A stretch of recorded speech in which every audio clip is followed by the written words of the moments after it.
छत्तीसगढ़ का साप्ताहिक मौसम पूर्वानुमान का बुलेटिन आप देख रहे हैं मौसम तक चैनल पर और मैं हूं देवेंद्र त्रिपाठी। इस वीडियो में बात करते हैं 8 से लेकर 14 जनवरी के मौसम की।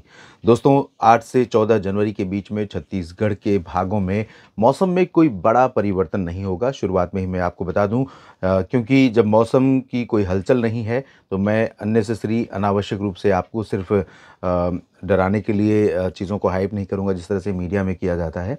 तो मेरा सिर्फ इतना मतलब है कि छत्तीसगढ़ में पूरे सप्ताह के दौरान मौसम मुख्यतः साफ और शुष्क रहने की संभावना है। हालांकि आज अब से लेकर आज भी कुछ इलाकों में बादल दिखे होंगे दक्षिणी भागों में, और अनुमान यह है कि अगले 3-4 दिनों के दौरान रायपुर के नीचे राजनांदगांव, कबीरधाम, कवर्धा, बेमेतरा, महासमुंद, गरियाबंद, धमतरी और कांकेर, कोंडागांव, नारायणपुर, जगदलपुर, दंतेवाड़ा, सुकमा, बीजापुर, इन भागों में कुछ जगहों पर हल्के फुल्के बादल जो तेलंगाना और महाराष्ट्र या उड़ीसा से सटे हुए दक्षिणी क्षेत्र हैं, इन भागों में कहीं कहीं पर बादल आपको दिखाई दे सकते हैं। आज भी दिखे होंगे और कल और परसों भी दिख सकते हैं।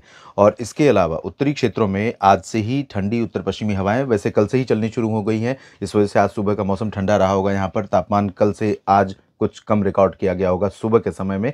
रात के समय में भी ठंडी और हवा में गलन महसूस हो रही होगी। सबसे इंपॉर्टेंट फैक्टर यह है इस चेंज का कि आप महसूस करेंगे कि पहले जो गलन नहीं थी, वो जैसे कपड़े आप पहने हैं और बाहर खड़े हैं, हवा लग रही तो आप छुएंगे तो ऐसा लगेगा कि पानी पानी सा, यानी गलन महसूस होगी। और वो गलन इसलिए महसूस होगी क्योंकि उत्तर भारत के पर्वतीय क्षेत्रों की तरफ से या बगल से जो यूरोप और पश्चिमी एशिया से ठंडी हवाएं आ रही हैं, उन हवाओं का असर यहाँ पर पहुँचना शुरू हो गया है।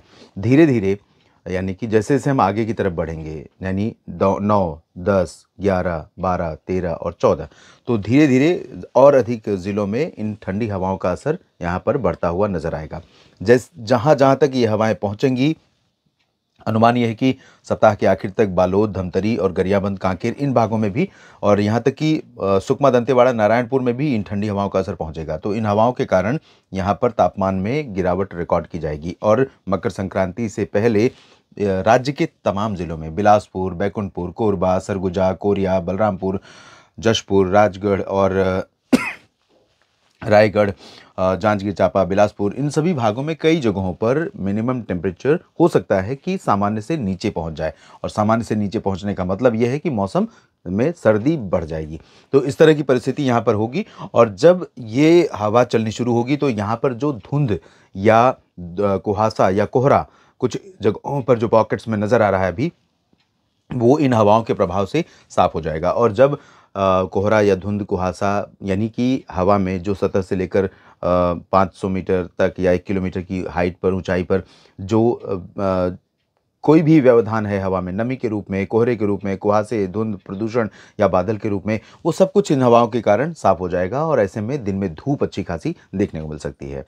तो अच्छा मौसम रहेगा, नुकसान कुछ नहीं होगा, फ़ायदा होगा इन हवाओं से, इन ठंडी हवाओं से। और आप भी महसूस अच्छा करेंगे मौसम का, क्योंकि रात में अच्छी सर्दी और दिन में जब धूप लगेगी तो मौसम सुहावना, कुछ इस तरह का मौसम देखने को मिलेगा। फिलहाल छत्तीसगढ़ के साप्ताहिक मौसम पूर्वानुमान के इस बुलेटिन में भी इतना ही। बने रहिए मौसम तक चैनल और न्यूज़ मीडिया मंच के साथ। जानकारियाँ ठीक लगें तो वीडियो को शेयर और लाइक ज़रूर कीजिएगा दोस्तों। और अगर आपने सब्सक्राइब नहीं किया है चैनल को तो ज़रूर कर लीजिए। धन्यवाद।